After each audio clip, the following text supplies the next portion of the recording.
జిల్లా Repalle sub division పరిధిలోని నగరం పోలీస్ స్టేషన్ ను జిల్లా ఎస్పీ ఉమామహేశ్వర్ వార్షిక తనిఖీలో భాగంగా పరిశీలించారు.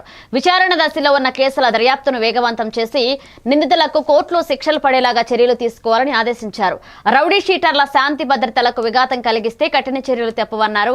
అత్యవసర కాల్స్ కు వేగంగా స్పందించాలని, నిర్లక్ష్యం వహిస్తే ఉపేక్షించేది లేదు అన్నారు. ఉమెన్ హెల్ప్ డెస్క్, సీజ్ వాహనాలు, బోర్డులను పరిశీలించారు. మహిళల భద్రత, గంజాయి కట్టడి, ట్రాఫిక్ నియంత్రణ, రోడ్డు ప్రమాదాల నివారణపై సమగ్ర సమీక్ష చేశారు.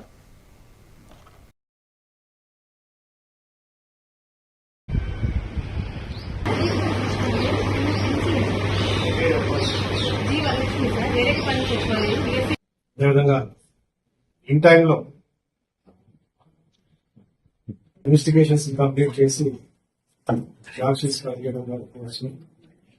తద్వారా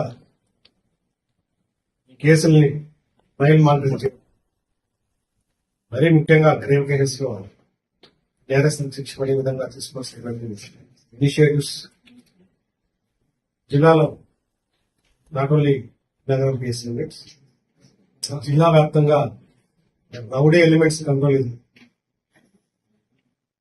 జిల్లాలో ఎటువంటి రౌడీజాన్ని తావలేకుండా శాంతి భద్రతకు బలంగా గౌరవ ముఖ్యమంత్రి గారు శాంతి భద్రతకు సంబంధించి మాకు కలెక్టర్స్ అండ్ ఎస్పీస్ కలెక్టర్స్ వచ్చినటువంటి ముఖ్యంగా ఈ పోక్సో కేసులో ఇన్వాల్వ్ పర్సన్స్ కూడా షీట్స్ ఓపెన్ చేస్తుంది. వాళ్ళని జియో ట్యాగింగ్ చేసాం, ప్రతినిత్యం వాళ్ళ మీద నిఘా పెట్టాం, వాళ్ళకి తగిన కౌన్సిలింగ్స్ ఇస్తున్నాం. మరో నేరంలో పాల్గొనడంతో అని చర్యలు తీసుకుంటున్నాం. దీంతో పాటు శక్తి టీమ్స్ ని జిల్లా వ్యాప్తంగా శక్తి టీమ్స్ ఏర్పాటు చేశాం. వాళ్ళందరూ కూడా నిరంతరం కాలేజెస్ లోను, స్కూల్స్ లోను, ఇతర హ్యాబిటేషన్స్ లో మహిళలకు చేపడుతున్నారు.